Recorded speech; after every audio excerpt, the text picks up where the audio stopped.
Hello and welcome on in to Classic Pro Wrestling with the WFIA podcast. I am Chris DeCarlo, the Vice President of the WFIA, and underneath me is the man with class, Mike the Class DiGregorio from Rhode Island. Nice background. How are you, sir? Good. Yeah, I'm in the ring. Yeah, awesome. Although it looks like four ropes, but still good. Yeah, it looks kind of like a boxing ring. It had it as a wrestling ring, but I can tell it's not. But it's close enough. It's all good. And to my left, always seems like lately, Benny, cornered to my left, right? Joe McHugh would say, the one and only Playa, our producer, our friend, WFIA board member, Mr. Benny Scala. That's a lot of titles there. Jeez. Wow. Well, you are, right? So, and Got to we live like up to them.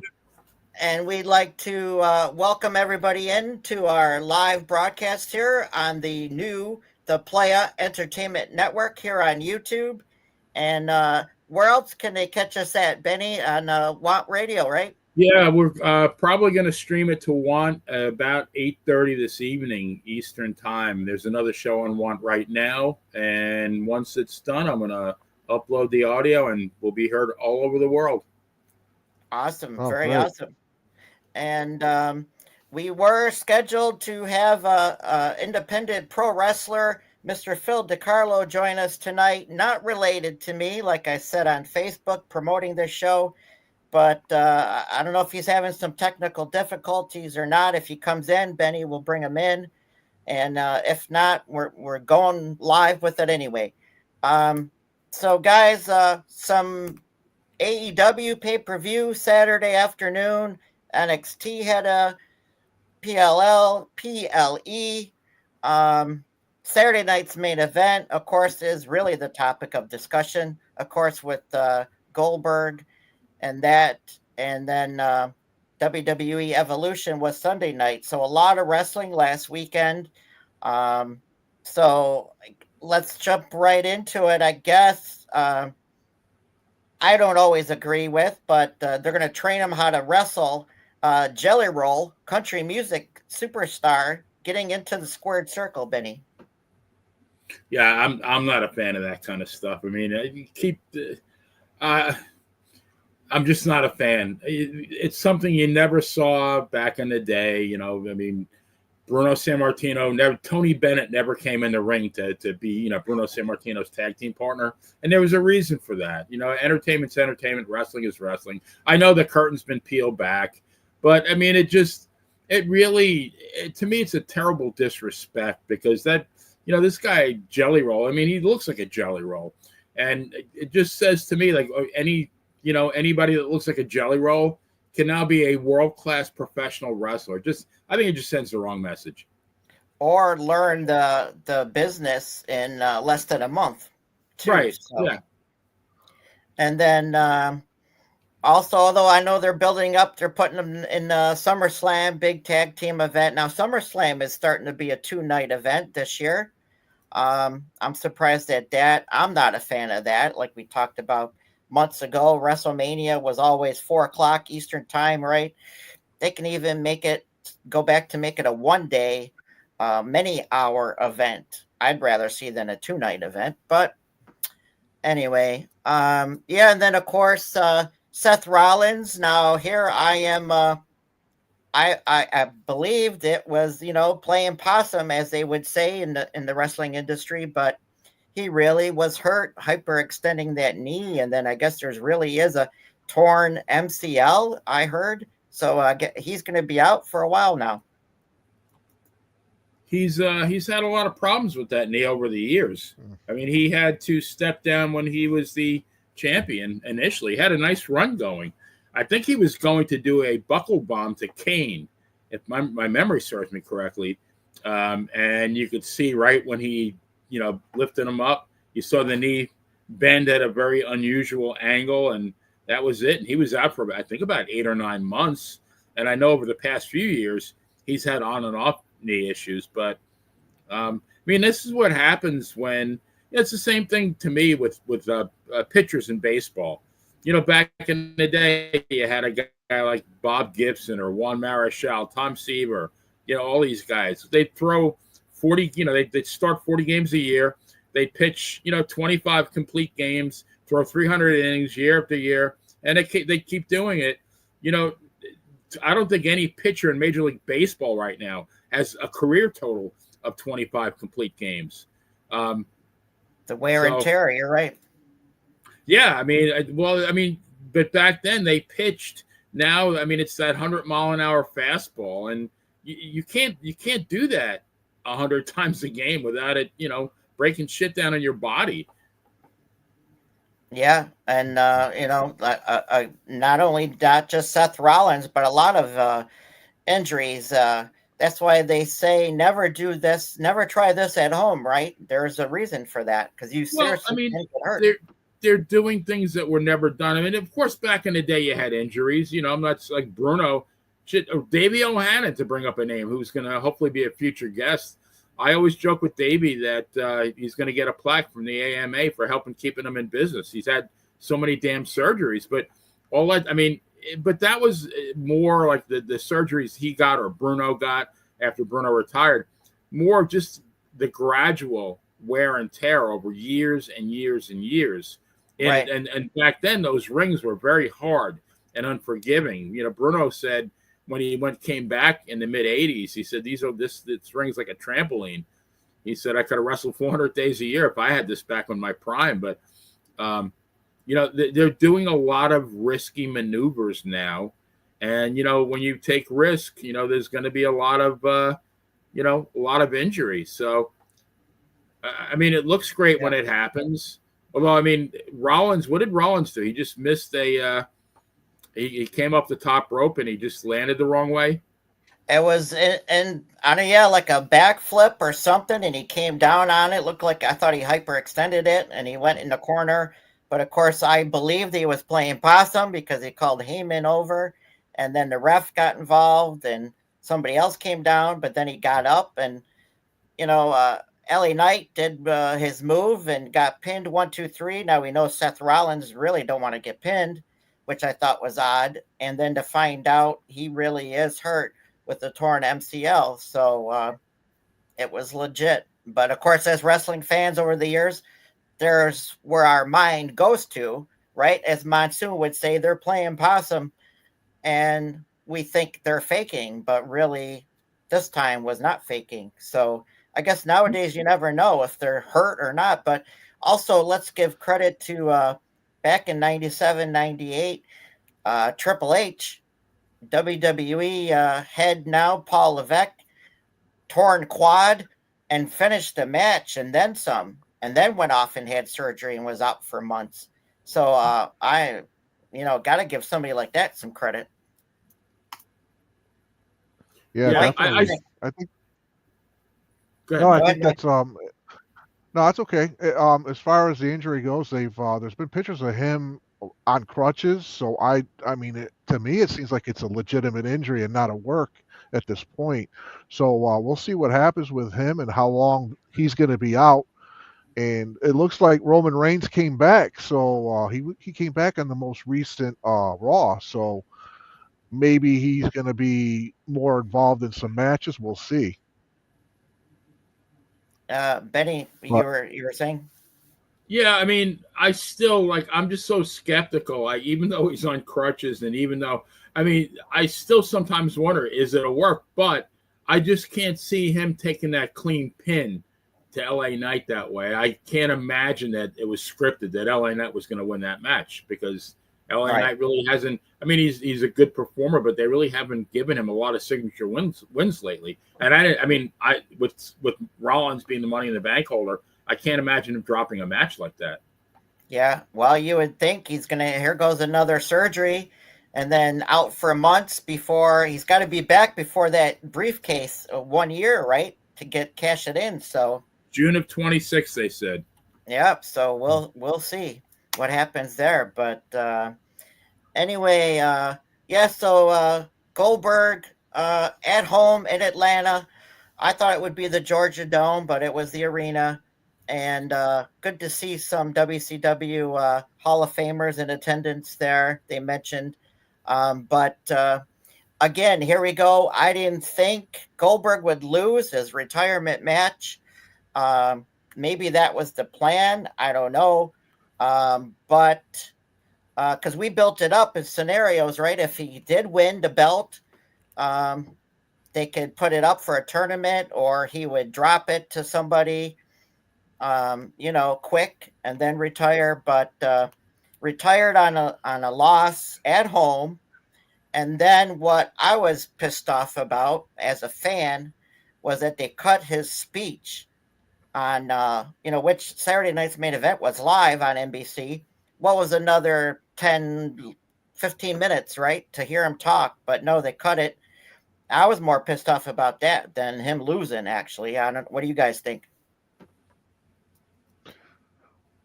Well, I mean, I think the running joke is that Bret Hart did it, but we don't know.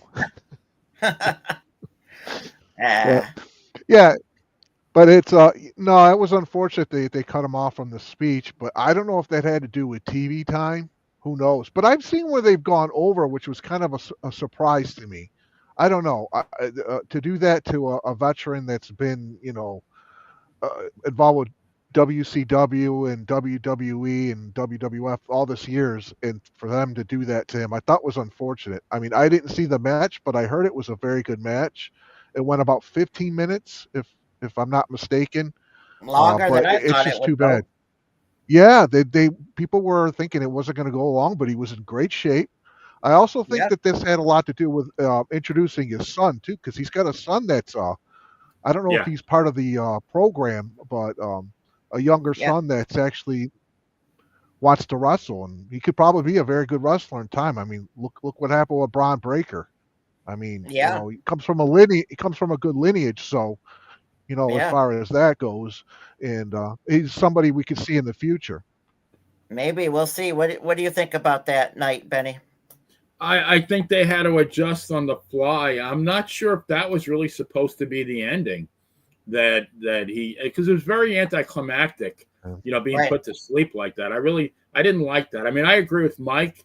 I thought it was a very good match. For Goldberg, it was a great match. Typically his matches are 3 minutes, spear, jackhammer.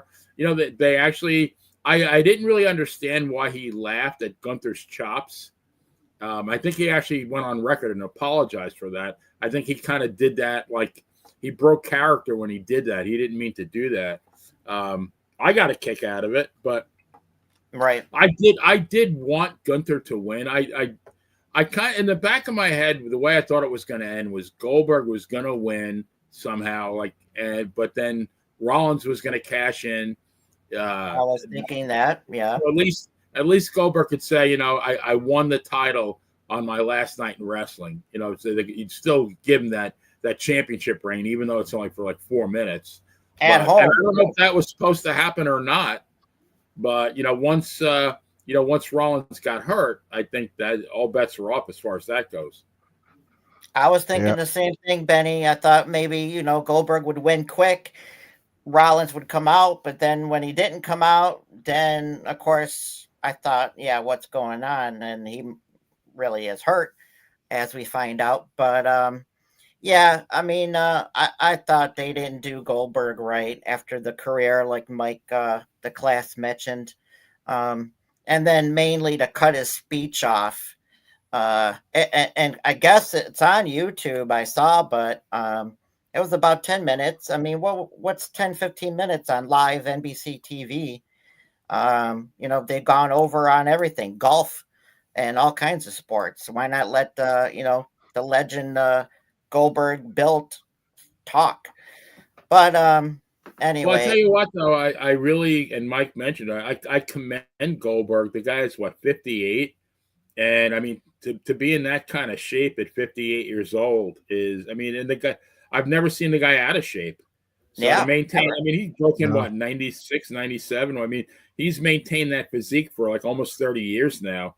That's amazing. And I mean, he looked like he was in better cardiovascular condition than he's been in a long time. He wasn't gassed. I mean, it wasn't a bad match. I thought it was going to suck. I was very pleasantly surprised that it was a pretty competitive match and they worked well together. Yeah, I mean, of course, I thought the fast match, and get the belt and Rollins run in, but like we all know that didn't happen. And then, yeah, it did turn out to be a decent match. And yeah, I mean, Goldberg's always been in shape. He looked pretty, like his chest and muscles actually looked bigger, unless it was just me. But yeah, I mean, like, look at Sting. Sting kept going here and there, but he kept going. He's always in shape. Of course, as a fan's point of view, right? All us fans are really upset we never got to see Sting Undertaker at a WrestleMania or anything. I don't know. Maybe we will. Probably won't, but here's hoping, right? I have mixed feelings on this whole thing because, Goldberg coming back at 58 would be like, I'm trying to think. Don Mattingly from the Yankees was my favorite ball player back in the day. And I guess he's probably a little bit older than Goldberg. He might be in his early 60s. But like, imagine Don Mattingly coming back and facing like a Shohei Ohtani or a Paul Skeens. He might connect, but like, he's going to be overwhelmed. But yet in wrestling, we have a guy like Goldberg, and granted, the guy's in great shape, but it really the laws of nature. Dory Funk, I think, and I hope Marty isn't listening because she'll beat the shit out of me next time she sees me. But he wrestled at like 81 years old. You have no business being in a wrestling ring at 81 years old. And I mean, he looks it's not like he's been working out. And he looked all of 81 years old. At 81 years old, you should be eating Malomars and watching, Field of Dreams on TV. Yeah, enjoying that retirement. Right.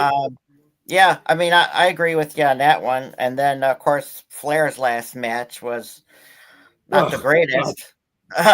But I don't know. He was laying there like he was maybe he did have a heart attack during that match. I don't know. But he supposedly blacked out a couple of times. It didn't help that he came in.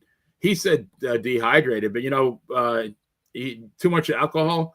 Alcohol dehydrates you. I mean, he looked like he was shit faced right from the get go. Why would you do that? Like, right.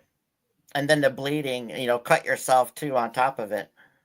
And then go back and drink some more. Ric Flair has absolutely tarnished his legacy in the last 10 years. All his stupid behavior outside the ring, this comeback thing was hideous, and now he's hinting about another one. And I'm of course, maybe I'm a bit biased because I grew up as a Bruno fan, and I mean, I have a lot of respect for as a traveling National Wrestling Alliance heavyweight champion. Ric Flair was phenomenal. I mean, he worked. I mean, not many guys would work that schedule. I mean, Terry Funk begged off, I think, after a year and a half because he just couldn't do it. He was having problems with his wife. Flair didn't give a shit because he could always find another wife. I give a lot of credit to Terry Funk. Terry Funk cared enough about his wife and his family that he said, I gotta stop this. My marriage is falling apart. Flair never cared about stuff like that. But, to me, like, Flair was a champion inside the ring, but Bruno was a champion both inside and outside the ring. Flair was a jobber outside the ring. The man has no class, no character, and this is my opinion, of course. Everybody has their own opinion. Right. Well, I mean, but I can back up your opinion because I went up to him being a fan since 1980, 5 years old. Who would have thought you'd see Ric Flair like this close at a bar in Buffalo Marriott after a Nitro? And, I went up to him, excuse me, Mr. Flair, can I get a picture? And he just goes, now, that hurt me. Oh, that hurt me. That's bad. That hurt me. But what was worse was him. How old were you then, Chris? How old were you at that time? Geez, 20s. Yeah, so 30 years ago? Yeah. I mean, obviously it bothers you enough, but 30 years later, it still bothers you, right? I mean. Well, I mean, right. There's nothing wrong with it. I mean. Can you imagine, like going up to Bruno and him doing that to you? How would you feel, right? I'll tell you a quick story about Bruno. Yeah. Go ahead, Mike. No, Bruno's from a different time. These older wrestlers that performed were thankful and they acknowledged the fans. They knew that the fans were the reason why they were actually performing in the first place. Right. So in my eyes, and I'm not saying this about all the current wrestlers, because there's some wrestlers that are actually really good. I get that certain ones might not be able to give you the time at that time, but maybe go about it a different way and say, hey, look, maybe I could talk to you later, or, it's very simple. It's just a matter of how certain wrestlers deal with the fans and how they're taught too. Because see, to me, that's a learned behavior. I'm sorry. To me, I don't think. Have you ever seen Bruno not like go to a fan in those days, Benny? I mean, how was it? I mean, I wasn't exposed much to Bruno because he was a little bit before my time. I'll tell you a quick story. I posted about 7 years ago. I posted a tribute to Bruno for his birthday, and I have a friend named Mike Miggett who actually became good friends with Bruno. Mike lives in Johnstown City, Pennsylvania. He had done some printing for Bruno, and and he idolized Bruno growing up, and the two of them wound up being very, very good friends. And Mike said, hey, Benny, I'm going to take Bruno out for his birthday. I'm going to show him your tribute. Would you mind if I do that? It's like, are you kidding me? Would I mind? I'd be honored. He said, well, don't be surprised if you get a phone call tomorrow from Bruno. I said, yeah, right, whatever. Wow. Sure. Right, Mike. And then I worked at a car dealership, and 6 o'clock was the busiest time at night. 6 o'clock, the phone rings, and it was dead at the dealership, and it was Mike, and he said, Benny, I have somebody who's wanting to talk to you. And I thought it was going to be a rib. He's going to maybe put me, who knows, maybe Mr. Fuji was there or something like that, trying to imitate Bruno. But, Bruno had a very distinct voice. And Bruno said, Benny, where did you learn to write those beautiful words? That's exact. I remember word for word like it was yesterday. I said, well, Bruno, when you write from the heart, it's easy. And we had about a 10-minute conversation. Now, he could have said that, and he said, yeah, all right, well, I'm going to give you back to Mike. We actually started talking about like our mothers, and and I wound up having Christmas dinner with him that year. I mean, the man, wow. And he really, really cherished the fact that people looked up to him the way he did. It never got old. He never took it for granted. I mean, this was a class man. And I mean, you can't even mention Ric Flair in the same breath as Bruno Sammartino as far as a man. No. Maybe you can as far as a wrestler, but as a man, hell no. Right. Well, and then to finish that story, what was really bad, I mean, okay, you hurt me, but what was bad was him and Arn Anderson. It was midnight on a Friday night. 5-6-year-old kid goes up to him. Imagine what that kid's thinking. Holy cow, they're right in front of me, right? And just asked Arn Anderson for an autograph, and he said, I'm not on the clock, kid. Now, you want to blow me off, that's fine, but you don't do it to any small children anywhere or anytime. Even in today's wrestling, they should not do that to children. Yeah. I mean, and a lot of these guys, and I'm not saying Arn Anderson would ever do this, but a lot of these guys, they set up these GoFundMes, and I mean, it would be kind of ironic if Arn did do that, because maybe that person could say, well, Arn, I was going to give you a donation. I'm really sorry what's going on, but I'm not on the clock, so screw you. That's to me that kind of stuff. It always comes back. Both good and bad deeds come back to either haunt you or help you and later on in life. Right, and then Anyway, well, I mean, Kevin Nash was another one. I mean, he blew me off, but took a picture with my wife. So, and I'm the fan, but but she's a lot cuter than you are. So, yeah, the pretty girls they take pictures with and want to talk to. I would have done the same thing if I was Kevin Nash. I can't really take. I don't really like Kevin Nash that much, but I would have done the same thing. Yeah, I mean, Chris, honestly, I could see Nash doing that. Just him and Razor Ramon, I could see those guys doing that. Honestly, I didn't hear too many stories about Scott Hall. Did he? No, but I'm just saying it. With Tina, though. Huh? Did he pull a quad taking a picture with Tina? Because he did that a lot of times. Yeah, no, Well, I'll have to show you the picture, but he's huge. He was almost 7 foot. and she only came up to mid-size on him, and anyway, but yeah, I mean that's a good topic to kind of go into as our fan wrestling experiences, and that's why I said before on the other podcast I was with, and I'll say it on this one, is that I don't believe in paying anybody to come on here, because if it wasn't for us, who would they be? And I don't mean that in a disrespect. I'm just saying, a lot of fans, the fans made Hogan, the fans made Flair, and on and on and on.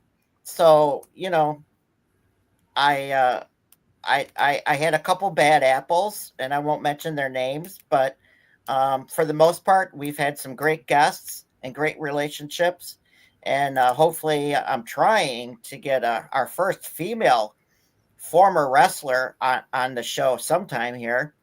So that would be great, and I don't know. So, I can get somebody on here, but I don't know if she'll actually show her face. Well, I'll tell you who it is at the end of the show. I mean, when we're offline. Yeah. Oh, okay. Well, I've been working on Leilani Kai, but I guess she's got some things going on. She did have surgery. I know she's recouping from that. W.F.I.A. board member Ralph Harkey's good friends with her. I've talked to her on Facebook and Twitter. We wish her nothing but the best. So hopefully we'll get her down the road. Yeah. But anyway, you never know. Well, real quick, going back to the whole thing with a GoFundMe for one of these wrestlers. Number one, you just said it, Chris. We paid their salary. Where do they think their money came from? Their whole career. Their money came from us buying a ticket to an arena, or buying a T-shirt, or buying a ticket to a pay-per-view. And that's number one. So we already paid you once. And to me, the flip side of it's always been, well, you know what? What if I needed a new hip, or I needed a new shoulder, and I had a GoFundMe on Facebook, or I don't even want to mention names. Would any of them contribute to my GoFundMe? And if no, why should I do something for them that they wouldn't do for me? Right. Just common courtesy. But you're right. Yeah, exactly. Absolutely. Well, I was looking at one of the comments. Ric Flair's daughter will never let Ric Flair go broke by Maria Davis. I could honestly see that. Charlotte not letting him go broke. That's a possibility. I mean, they seem. I mean, if it wasn't for Ric Flair, Charlotte, not saying that she was a bad athlete or anything, but that's there is a little bit of nepotism that does go on behind the scenes. Let's face it. Well, of course, you have to have some kind of name. You know what I mean? Well, of now course, it's market. Talking about Flair's, I mean, go ahead, Chris. I don't think David was a very good wrestler. I mean, he was decent. I'll give him that. I heard, unfortunately, he lost his son Reed. I heard promising things about him. And then, Charlotte came on the scene in NXT, and we know the rest is history. So that's one instance, though, like, a few that second generation wrestlers have really made it. I'd like to get myself a cheap plug here. I wrote a story about 5 years ago for the Pro Wrestling Stories website, and it was called "Wrestlers Who Should Not Have Followed Their Father's Footsteps." And David Flair was number one on the list. He just didn't have it. I mean, Reed probably would have had it had Reed not met the end he met, but David Flair just was not cut out to be a wrestler. Period. Eric Watts was another one. Although Eric Watts, I think the problem with Eric Watts was he was rushed into action. I think if he had been properly trained and given time to develop a character and some wrestling skills, I think he probably would have been a lot better. But you got nepotism in action. You got Bill Watts is your father. He rushes him right into and he gets pushed right away. And then there was George Goulas, the son of Nick Goulas, and he was wrestling Harley Race, and he said Daddy said sell, because I guess Harley wasn't selling his shit enough, and he goes, Daddy said sell, but he was horrible. Sometimes, I mean, for all the good ones like Charlotte Flair, I mean, Charlotte Flair is great. I don't really care for her so much, but I mean, I cannot take away her ability. She is superb in the ring. And I've always been a fan of Natalia, the daughter of Jimmy. Natalia, excellent. You know, Randy Orton's a third generation. You know, Bob Orton was a superb wrestler. And even his father, you know, Bob Orton was a great wrestler. Of course, we all know Dwayne Johnson, The Rock. Yeah. You know, there you go, another generation star. Barry Windham and Blackjack Mulligan. There's, I mean, both, you know, phenomenal wrestlers. But yeah, you get that occasional. David Flair, it just didn't work. It didn't work. Let me ask you guys a question though. How do you feel like if it's too bad that Justin Race didn't become a wrestler because he had a background in wrestling? I know because you had him on your show one time, Justin Race. He has the look. I mean, he could have been a very good wrestler, but maybe he chose not to do it because of the lifestyle. Who knows? But he was very good in college. College, high school, I believe. That's something I didn't know, Mike. And why don't you save that question or write it down so when we have Justin Race on this show in the near future, you can ask him that because that's a pretty good one. He did have a high school background. I don't know if he did have a college one too, but I did read somewhere where he was actually pretty successful too. You know, and I thought to myself, very nice guy. Yes. Your father is one of a Mount Rushmore world heavyweight champion, and also had a training school. So it makes you wonder why that didn't happen. Yeah, well, we'll ask him next time he comes on here. We definitely will have him on here. He's a great guy. And anyway, shout out to our WFIA president, Mr. Brian Ferguson, is at Waterloo Hall of Fame. George Thez Durangas Hall of Fame at Waterloo, Iowa, starting tonight, tomorrow, and Saturday is a yearly event there in mid-July. And they've got actually this year, Mr. David Crockett, another friend of mine and the show. We hope to have him on in the near future. He is getting the Gordon Soley Broadcasting Award this weekend, which is right. Very good. Yes, indeed. And so Waterloo is a good time. Hopefully we'll get there sometime. I know I've always promoted it on these podcasts, but never been to a convention. But hopefully looking forward to that one next year. Guys, Mike, why don't you, before we do that, Benny, if you will, please, my ECMC still pick. Oh, yeah. Give me one moment here. Sure. Each and every week, as long as we do this show, we will mention our good friend, Mrs. Robin Restaino from Niagara Falls, New York. Western New York area is in need of a kidney. ECMC Transplant is a local hospital in Western New York, the Buffalo area.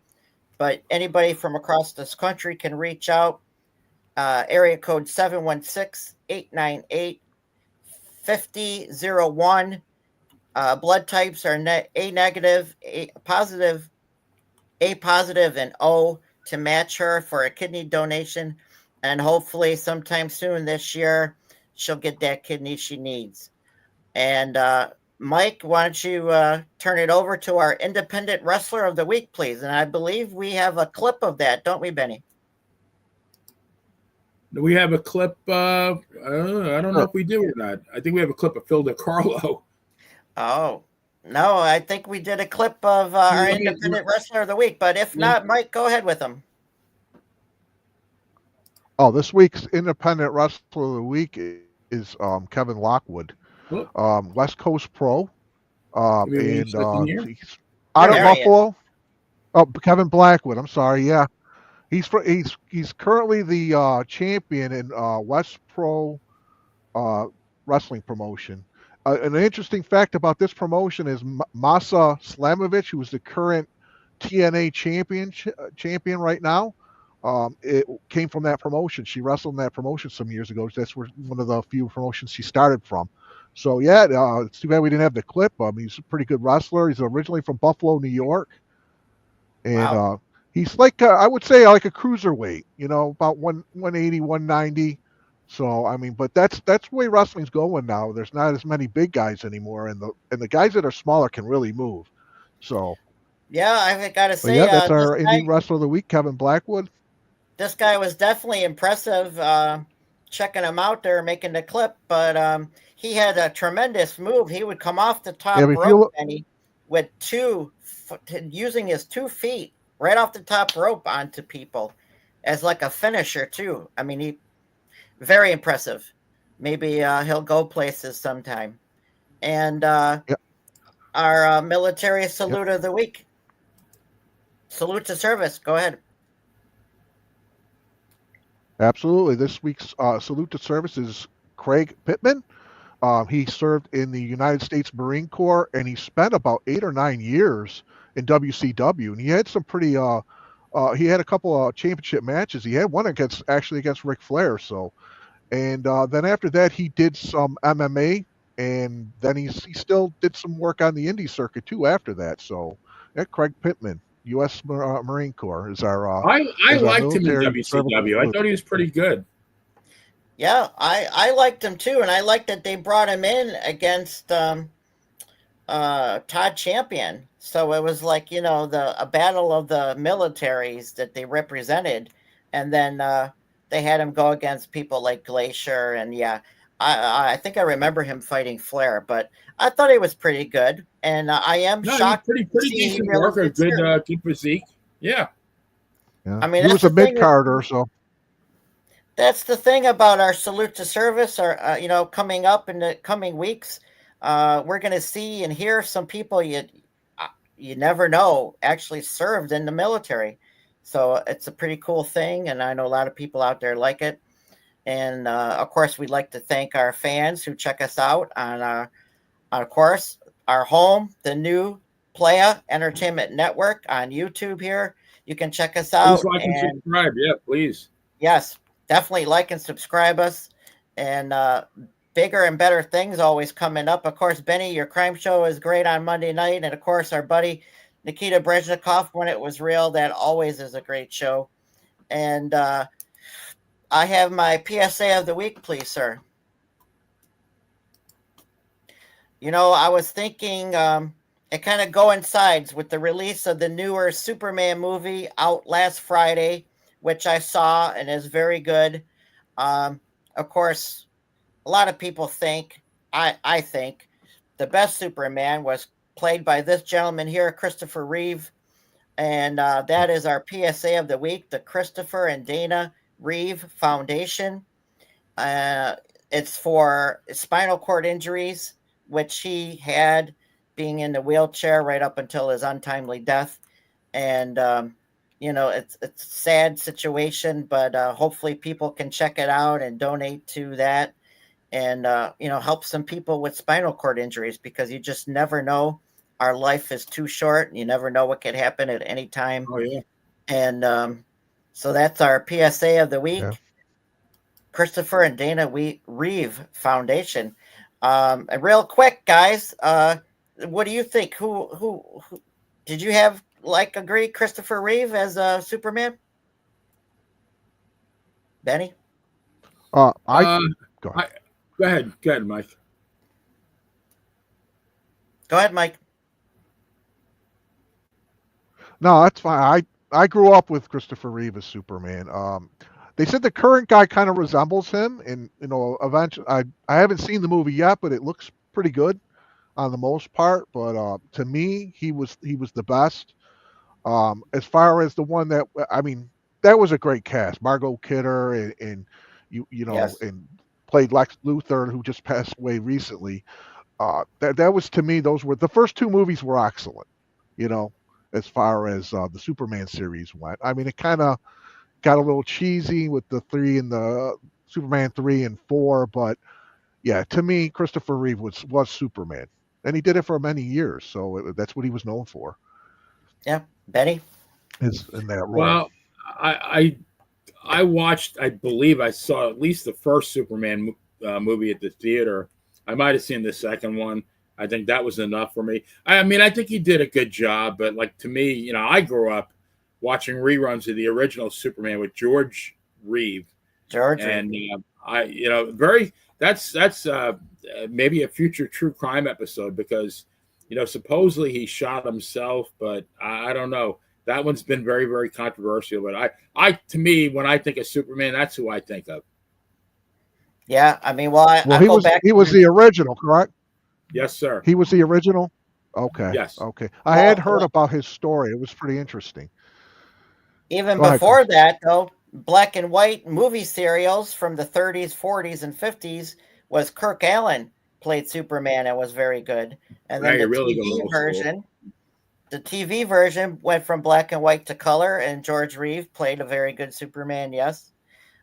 So another true crime, Benny, maybe, although I heard it was actually gang related, killed Dino Bravo.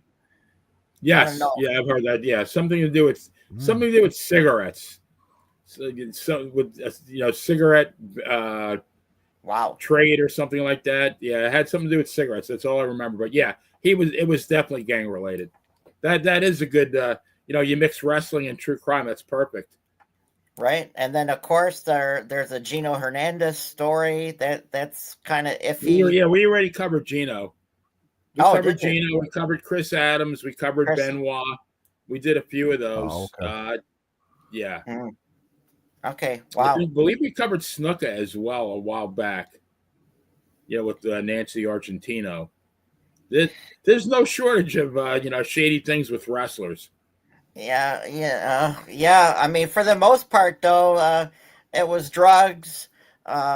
Very rare Junkyard Dog car accident, Adrian Adonis car accident, but for the most part, drugs, unfortunately, met a lot of their timely ends too soon, and that's too bad.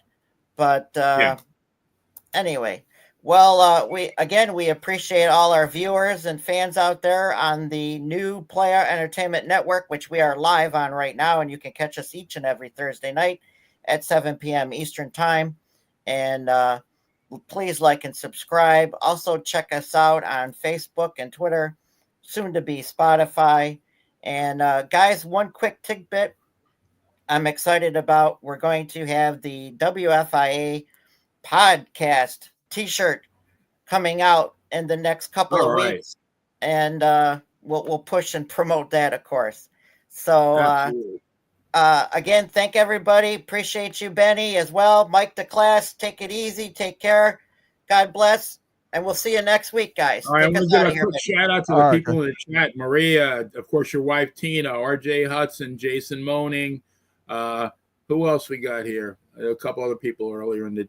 But yeah, thank you, everybody, for being here and for hanging... And RJ, yeah, I think I might have said him already. But thanks for being here and hanging out with us. We appreciate it. Thank you. Definitely appreciate all thank you, everybody. Okay. All right. Benny, take us out of here. We'll see you next week. See you guys next week. All right.